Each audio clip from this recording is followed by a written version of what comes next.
Can we handle this? Mm-hmm. I don't know that I can. Let's do it. Let's try it. We're going to give it a try. This is the Bowls of Life podcast. I'm Tyler. And I'm Virginia. As we've gone through life, we've learned something important. Life is messy. Nope. Yes. Yeah, it is. It's complicated. You just said your name and didn't say the thing Yeah, after. I was supposed to say that. You were. And I'm Virginia. As we've gone through life, we've learned something important. Life is messy. It gets complicated. Oh, that's your line. Yeah, you jumped into my line again. And then, but we've also learned... But we've also learned that we can create tools to help us jump into the mess of life and make an adventure of it. Welcome to our messy adventures of faith, family, and food. And not memorizing our intro line. Yeah, we did it though. We made it through it. Yeah. So we're basically professionals. Uh-huh. Welcome to extra special random extra episode. Bonus episode. Yeah, sure. I like it. All the words for it. We're going to tell you 10 gift ideas because it's the holiday season and gifts are on everybody's mind. And these are a couple of them that our family has liked. So we're going to tell you about them. Yeah, absolutely. Do we want to banter? Or do we just want to jump in because it's a different episode? I don't know. Hey, did you know that I didn't. Are people, probably sometimes myself included, but I'm not quite at the level, and they say it's like ADHD people, that if they open their notes and you like try to decipher their notes app on their phone, that none of it makes sense. It's like literally... Oh, you mean just like everyone takes their own shorthand?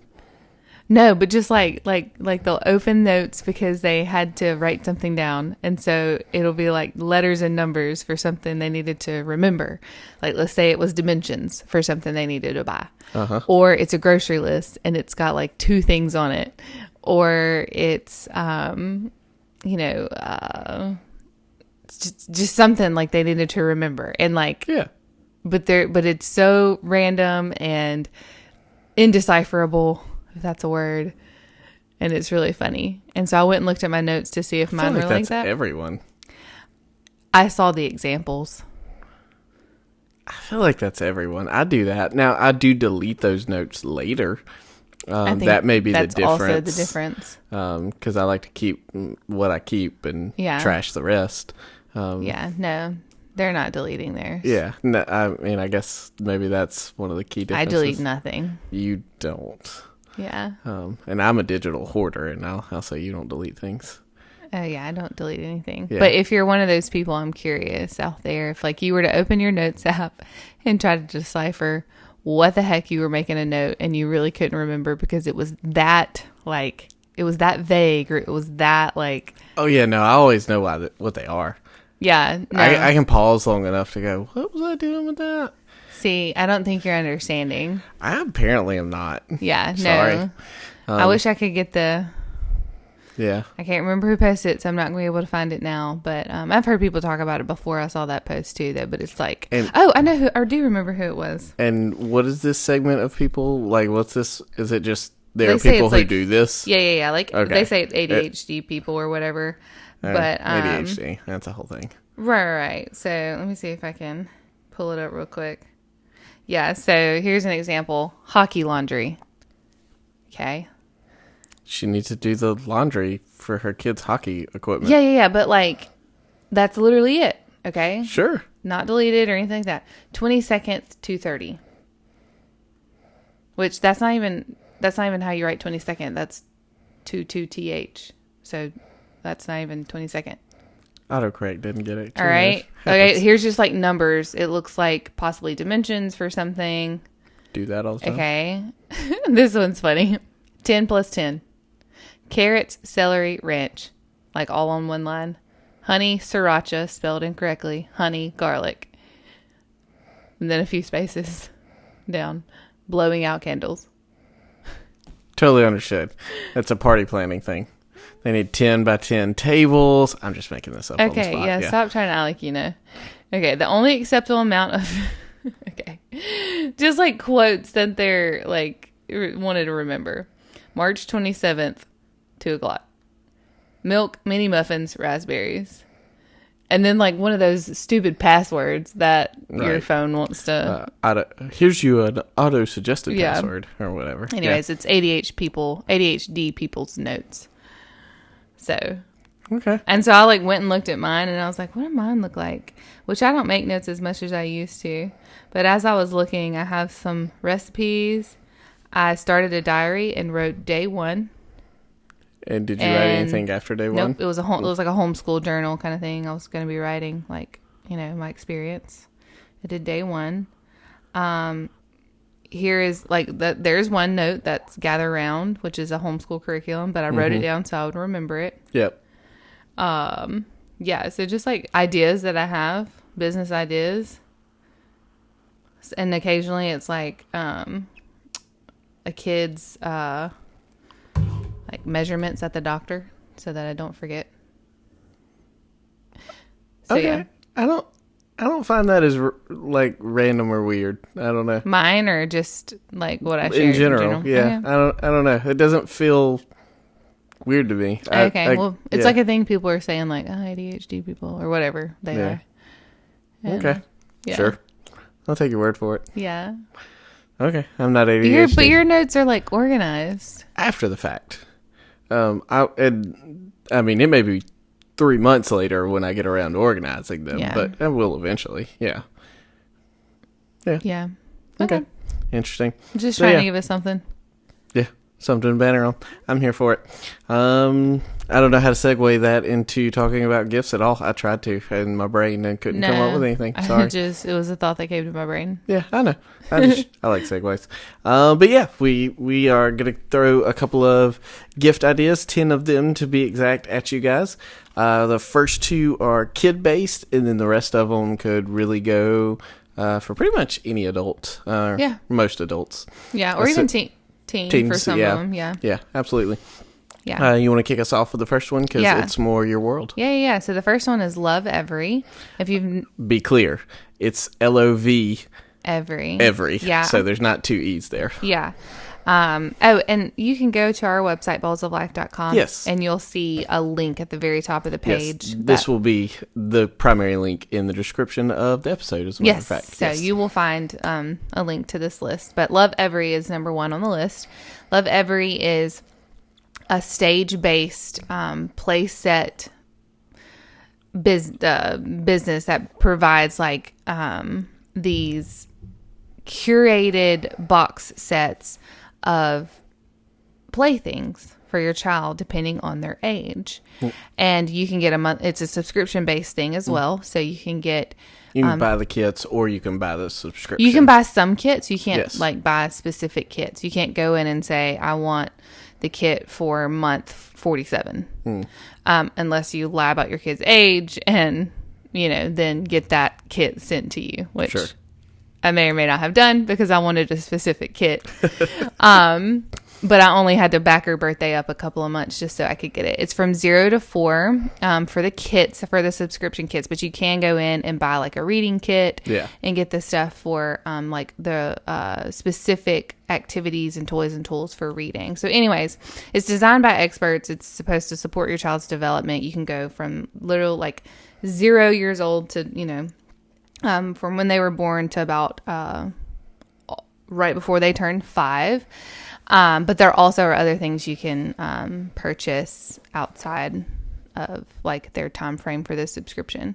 Anyways, we got a box because it had some reading stuff in it, and it was amazing how quickly like Luna took to the letters and the putting words together, whereas trying to have her sit down and learn sounds and reading and words and all that sort of stuff, a game was much more fun and much less pressure on kind of learning how to put consonant, vowel, consonant words together, like cat, hat, all that sort of stuff. So, and then they, it's even abstract stuff that you wouldn't even think about. Like, there's a breathing exercise toy in there, and it's like, oh, like that's cool. So it teaches them, breathing techniques and mindfulness techniques just by like.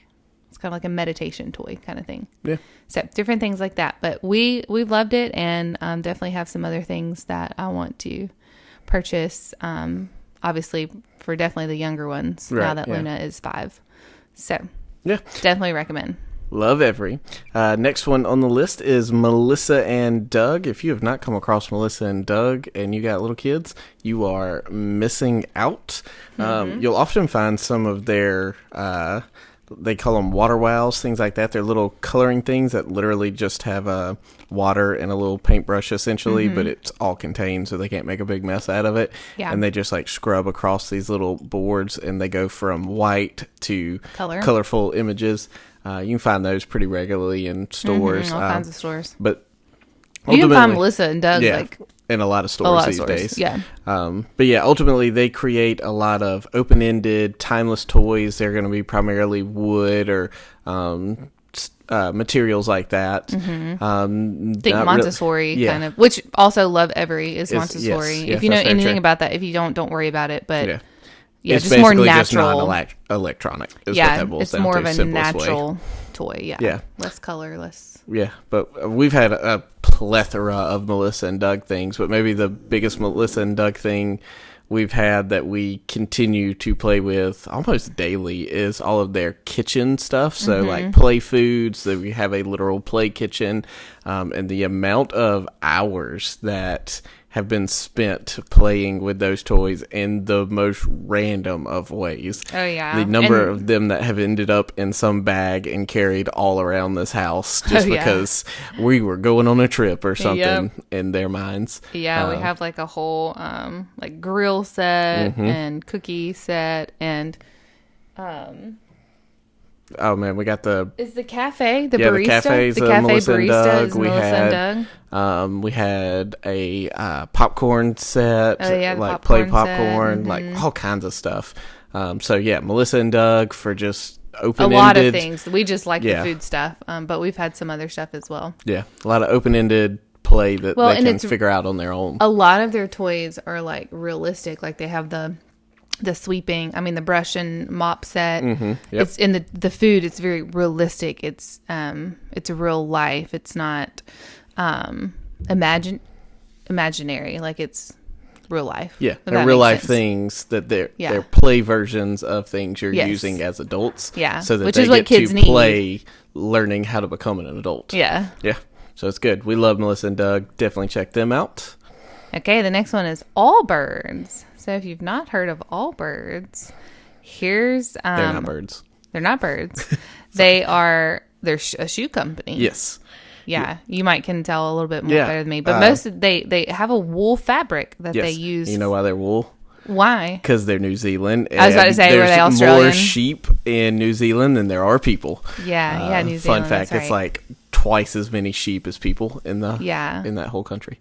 But yeah, so they use wool. So ultimately, these couple of guys designed a wool blend of sorts that's super comfy. And you think a lot of people may not understand, like you think wool is hot. That's not the truth. Right. Wool is able to keep you warm, but it's also able to keep you cool. Yes. So don't let that deter you. If yes, you have it's hot not feet. a winter shoe. Yeah, I have hot feet, and I Tyler love these has really shoes. hot feet. Yeah. But yeah, so they made a wool, very sustainable shoe. Like they use all natural materials or as much as possible, and then they're also just incredibly comfortable. Yeah, they are. I want to say I just literally came across them on Instagram ads, and they convinced me in the ad that they were comfortable enough that I finally got a pair, and I wore those things flat. I actually still have them. They're not very comfortable anymore because I've worn them so flat. But yeah, I've had multiple pair. You've got some. I got at a pair this point. and like would wear it barefoot. Oh, absolutely. Yeah, like, no socks. Yeah, I think that's I do one wear of the socks things. because Yeah. But yeah, that's one of the things they kind of advertise as like it's an easy no sock kind of shoe because it's again it's the way wool. that it feels. Feels good on the feet, and you can they're washable. Yes, very much so. Yeah. They have started making more and more different types, I guess, prototypes of shoes or whatever. Yeah. All somewhat using the same materials, but ultimately the tree runners and the tree skippers are some of their oldest ones that they still make those. Those are the ones we've had. Highly recommend them. They don't make half sizes, but I'm a half size, and you just size up, and honestly, they fit fine. Yeah. They may not be the perfect running shoe if you are a half size and you have to size up. It might not fit perfect for that. But, yeah. Like, think like everyday kind of wear. I was going to say they're more for everyday wear. Yeah. Yeah. Yeah, absolutely. So, Allbirds, check them out. All right, the next one we have is called Marleys Monsters. So I like the story behind this company. Go. Absolutely. Before Marley's birth, Sarah dusted off her sewing machine and got to work creating her first monster out of fabric scraps she collected. With hard work, dedication, and trial and error, Sarah eventually went on to launch her own business making reusable products. Products that reduce waste, cut costs, replace single-use disposables, and make a positive impact on our environment. So this mom pulled out her sewing machine, started making things, and then launched her own business with reusable products. And so one of the things that we like to use in our home that's reusable is the unpaper towels. Yes. Or the cloth paper towels. It's cloth paper towels. I think what makes unpaper towels, I think that was just kind of a concept. Yeah. More modern concept of using cloth paper towels, but they're usually made out of materials that are biodegradable, and they're usually like fun patterns too. I think that's one of the key things of unpaper towels, but we've been using our roll for 3-4 years now at least. Since Luna started eating. Okay, so 4.5. Yeah, so when Luna started eating, we were realizing that we were using a lot of napkins and paper towels. Just going through them. And I like to use dish towels, so we use dish towels all the time. We have a ton of them. But this was like an easy way to use something that we could rinse off and use it again, like later that day or the next day, and then wash and keep using it. And a lot of these, the way that they make them, the more you wash them, the softer and more absorbable they get. Yep. So we're not like a zero waste home completely. That would be cool. But Lord, no. We barely ever buy paper towels. I think it's such a waste to use paper towels over and over again. Because you're just ripping off a piece of paper, wiping something up, toss it in the trash. Now there are certain things, like if your kid's gotten like upchuck sick or something like that. Your dog. It depends. If your dog's like had an accident on the floor, absolutely paper towels. Yeah, for sure. But most things in the kitchen and at the table, man, dish towels, those kind of things. Just wash it. And then wash it. Yeah. And you're good to go. Yeah. You saved money, which is awesome. And you didn't throw more stuff away, which is just great. So, paper towels. Yeah, from Marleys Monsters. And we've been out of paper paper towels for like a week or two, a little bit now, and I haven't even missed them. Yeah, no, it's not a big deal in our house. Yeah, we maybe buy like 2 to 4 paper towel rolls a year. Yep, and that's it. That's it. It's good. Yeah. Marleys Monsters. She has unpaper towels. You can also check out her not toilet paper. We haven't branched out there yet. Yeah, if you have a bidet, maybe. But. Yeah, we're not there. Yeah. The next one is Cloudfill Sunglasses. So here's one of these specific sunglasses. They make them out of bamboo. They're really sturdy. They wear well. They look good. They make you look good. And ultimately, they're bamboo sunglasses, so that when you do what you do with every pair of sunglasses you've ever owned, you lose them at the bottom of a lake, you step on them, or more specifically, your kids break them, like my kids break mine.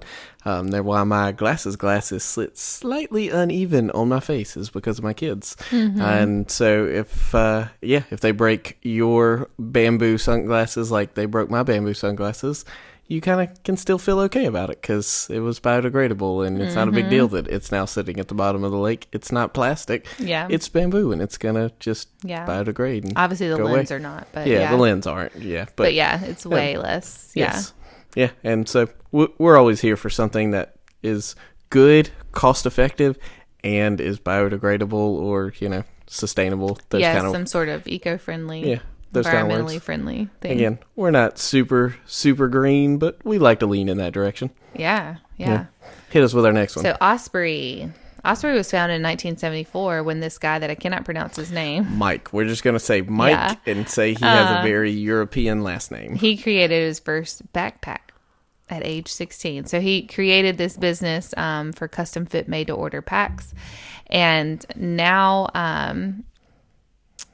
well, now he has, a storefront that's it's a massive operation. I mean, it's a worldwide backpack company at this point, but he is still in charge of said business, and literally every design, not literal every single backpack, but every design goes across his desk and his approval. Yeah, he was making custom-made hiking backpacks for people that they would like come and get fitted for them, and then over a course of 2-3 days, he would make them a custom-fit backpack, and that was how Osprey started. Yeah, so maybe you don't need a hiking backpack. That's not actually what we have. No, at all. Yeah. When we got ready to go to Australia years ago, Tyler was looking for a backpack that would really serve our needs for everyday use, and that's where he found the Osprey Flapjack. And so yes, the Flapjack. You still carry that Flapjack. What Osprey is it? 9 years later. 9 years later. Every single day. Yes, I carry my laptop and lots of stuff in it. Yeah. Other than maybe the color's a little darker because it's a little dirtier. Yeah. It looks. There are no tears on it. There's nothing messed up with it. Yeah. I guess I shouldn't say other brands, but I've had like big brand backpacks, and they did not last that long. You went through like 3 or 4 in college. Yeah. And I mean, I carry this thing daily for 9 years now. Yeah, and I still have mine. Great. And don't use it, obviously, like he does, but I mean, still in really good shape, and it's super easy to use. Yeah. And it's called a flapjack because instead of it being a top zip, it's a flap that buckles. Yes, and I don't remember why, but I just thought that was because awesome. Going through the airport and all that kind of stuff, nobody can unzip your backpack and get stuff out of it. Yeah, it was also a lot easier to stuff things in there too. Yeah, which we wanted it to be able to do while we were overseas, potentially using it to carry groceries and other things, which we did. Yep. There were multiple times we walked to the grocery store and filled our backpacks up with groceries for the week. But yeah, it was a great backpack. They no longer make the Flapjack, which does hurt my heart just a little bit. They retired it, but they do make the transporter flap. It's very, very, very similar from everything I could tell. I haven't had my hands on it, but I think all the features I love of the Flapjack are in the transporter flap. So definitely and they're check just out backpacks, Osprey. right? Yeah, Osprey, yeah, they make a few other things, but they're primarily backpacks. Yeah, gotcha. Yeah. So hiking or day packs, they got all the things that you might need. Yeah. The next one, it's my world again. I think you started that one. Doesn't matter. Yeah. Hot tea kit. Making hot teas. I'm drinking a hot tea right now. Drinking blueberry vanilla chamomile. I think on a previous episode. Yeah. I checked it. Okay. I don't think we ever said that on the vanilla. pod. Yeah. It does have vanilla in it. Anyway, I don't drink coffee. I will try it 2 or 3 times a year, and every time I'm just like, nope. It smells good. That first initial taste is fine, but then everything after that, nope. I don't like the aftertaste. I don't like the way it lingers. None of it. But you made me some hot tea one day when it was like freezing cold in Mississippi, which never happens, but it was that day. And there was something about it that hit just right. And now I drink 4 hot teas a day at least. Yeah. At least. And like you're doing like 2 tea bags at a time. Yeah, well that's why I say 4. I do that twice a day, so 4 tea bags. Gotcha. Okay. Yeah. Used to microwave the cup, but got an electric tea kettle, way better. Also cooler, let's just be honest. Yeah. It's a cooler thing, but it works better at heating it up. Yeah, I don't know how to say it in ways that make sense. It works better using a tea kettle than it does using the microwave for several reasons. Nuking things just aren't always it's not the best as effective when it comes to heating up. Yeah. And then got a tea bag organizer because when you're trying to drink a lot of different varieties of teas, you need a way to keep all that from just spilling out of the cabinets. So it's like an acrylic organizer. It's got little dividers in there so that your tea fits in there well. And then ultimately the tea brand or the specific tea that I love the most out of all those various teas I do keep in the cabinet, Twinings Earl Grey. They claim to be the original Earl Grey maker. Who knows if they are or not, but you know what? It tastes phenomenal. So they're doing something right. They're doing something right. So yeah, hot tea kit. This is actually a couple of different links on our website for the kettle, for the organizer, and for a variety pack of teas. But hot tea. I think you should definitely try it if you don't drink it. I use the electric kettle. Let me just say, the electric kettle is really nice to have. I use it for, when we were doing instant mashed potatoes, just go ahead, because it boils the water so much faster. Oh, way faster. So you can boil water really quickly and then make mashed potatoes if you're doing instant ones, of course. And then I've used the tea kettle for anytime I need to boil water for a cleaning purpose or something like that. And then if you do instant coffee or instant espresso, which that Nescafe instant coffee was kind of going around there for a little while. Yeah. Where you make it with obviously hot water. That's a really easy way to get some coffee. So the the electric kettle can be used for. Yeah, it's way more than just tea. Yeah, more than just tea. Yeah, that's very true.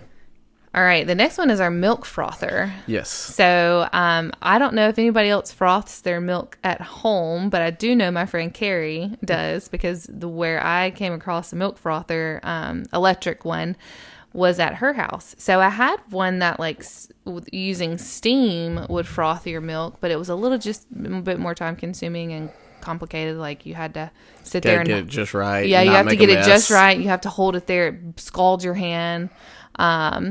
And so this electric milk frother, you can do it cold or hot. So which is cool. Yeah. So if you want froth milk cold, or if you want it hot, it's got the two different choices.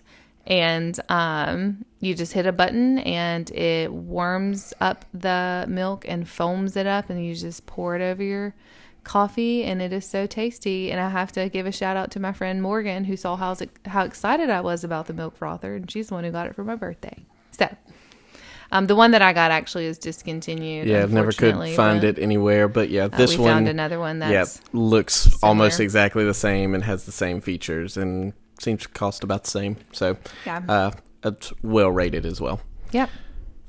All right, got our little one back down. So now that you're done with that ad break, we'll give you the last two ads in the episode. Man, it's an episode of ads. Is it ads? Kinda. Do we have to disclose that? I don't think so. I mean, we will disclose in this moment that these are affiliate links, and if that bothers you, feel free to just Google these things yourself, and that's fine. Well, let's explain what affiliate is. Yes. So when we share something that has a link to the product or the whatever it is that we're talking about, basically all it means is that we get a commission if you purchase the item from our link. Yeah. And just people that you buy from in a store get commission for selling an item. It's kind of like that on a little bit lesser scale, I think. Very much lesser scale. Oh, goodness. Yeah, I can't. Very much lesser scale. Not yet experienced what that percentage is, but it's got to be minuscule. I've read about it, and it's not a large percentage by any means. But when you click our links, and let's say it's something you do want to purchase, and you purchase that item, we're not promoting consumerism. Don't buy something if you don't need it. Oh, goodness. No. But if you, this is something that you feel you need, or this meets a need for you, then what you're doing... A gift item for somebody. Someone else, right? So what you're doing is supporting us through using the link that we provide. And what that just basically means is you're just saying hey, we support you. Yeah. Even again, it's a very low percentage of the product. But that's how Amazon works. If you didn't know that already, that's how Amazon and many of these companies, that's how they work. They pay the people that share their products. Yeah. So it's not, that's it. Technically, it's like a marketing fee. It's a marketing. Yeah, that's what I'm saying. It's how they market these days, because we are on our phones all the time. And so if it's not an ad, it's a shared post by someone else. Yeah. I mean, that's how we found Allbirds, is it not? That is how we found Allbirds. That is very true. So anyways, the next one. Yeah, next one is Practicing the Way, book by John Mark Comer. Yeah, so if you've heard us talk about John Mark Comer once... I'll be surprised if you haven't. Yeah, you've heard us talk about him a lot of times. So one of the first books Tyler read by John Mark Comer was The Ruthless Elimination of Hurry. And it made a really big difference on his life. And so... Massive. And so just really made us, and I read it as well. And so it made us think about, just the practices and the core principles of just forming our life. Yeah. And so that's not the book we're actually sharing, but not on this one. His most recent book is Practicing the Way, and what Ruthless Elimination of Hurry started. Practicing the Way takes maybe not to its finality, but definitely to, words are failing me, his magnus opum of the time, or his greatest masterwork piece, whatever you want to say. Yeah. It's all of his thoughts condensed into one very readable book. It's only 250-ish pages. Yeah, and while I have not read the book, just in general, practicingtheway.org has a lot of resources on just forming a life, a rule of life that puts spiritual practices in place for you to form your life to be more like Jesus. Yeah, a lot of the principles... not a lot of the principles that Justin Whitmore Early is using to build out habits of the household is what practicing the way is, in just a more focused in on the spiritual practice side of things, where habits of the household is more focused in on a daily family routine. It's very micro focused on family routine. Practicing the way is kind of life and in full, all the different aspects of life, I guess is the way to say that. That makes sense? I think so. Okay, cool. Practicing the Way. Here's the 10-second version. It's a really good book that will help you better integrate following Jesus into Monday through Saturday and out of just Sunday. I'd highly recommend you read it. Like, if you read one book in 2025, read Practicing the Way. All right, there you go. There you go. And speaking of books, I wrote a book. Not really. A journal. I wrote, I said more accurately, I created a tool to help you live intentionally as a follower of Jesus by guiding you through a process that will help you reflect on your past, dream of your future, practice some life-giving and life-changing habits, and then record what it's looking like as you partner with Jesus. Essentially, forming your life journal it's a unique interactive journal designed to help you cultivate meaningful growth across every area of your life. So it's not just a journal, it's a guided journey to live with more intention and align you with God's character, and then develop the habits that are going to help you do that, to shape you into the future. Yeah, so we have a link. Yeah, we do. To Tyler's journal called Forming Your Life. Mm-hmm. And it's his first creation out in the world. So yes.